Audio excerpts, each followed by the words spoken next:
Typical New Orleans fashion, music led the way today at a wreath-laying ceremony to honor those who died in Hurricane Katrina. Today marks 20 years since the devastating hurricane directly hit the city in Louisiana. A memorial was erected in Mid-City where 100 unclaimed and unidentified victims of the storm are buried. The storm changed the landscape of the city, and now 2 decades later, the rebuilding continues. And WHAS11 meteorologists Matt Breland and Matthew Willoughby were growing up on the Gulf Coast when Hurricane Katrina hit. They sat down with Chief Photojournalist Philip Merle to share their memories of the storm and how it shaped their futures.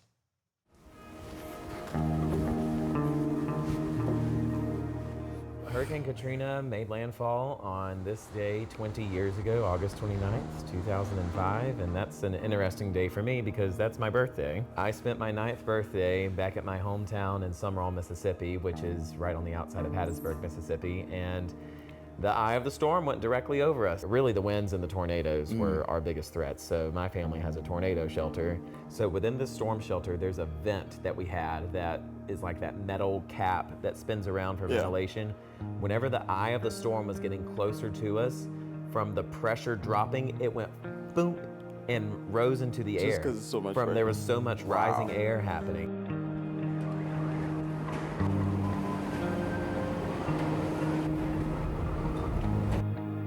I remember we had a van and we packed it all the way up to the ceiling. We're talking, TV packed it, all the clothes, every, valuable we had. And then that Saturday, we was thinking, okay, do we go to the Superdome or do we go, places like Houston? We decided with my mom's side of the family, we're gonna go to Houston. Just from my house, I lived in New Orleans East.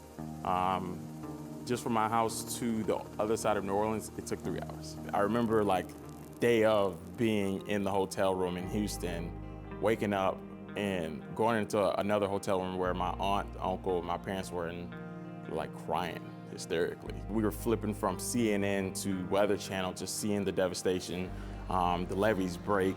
I was 8 years old, just running over to my mom, giving her a hug. And the water line was almost closer to the roof of my house. It was about 7 feet of water. And then my parents decided to go in and they just didn't want us to see that.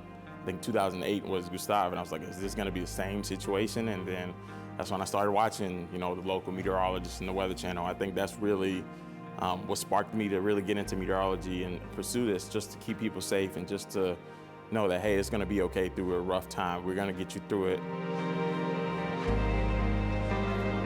The fact that was 20 years ago was really crazy to me. But you know what, going through that experience, it really did shape up our careers to become meteorologists. And this is a big reason of why we do what we do, because we are determined to make sure that people know the story and know what weather can do and understand the importance of relying on a forecast to keep you safe through your day.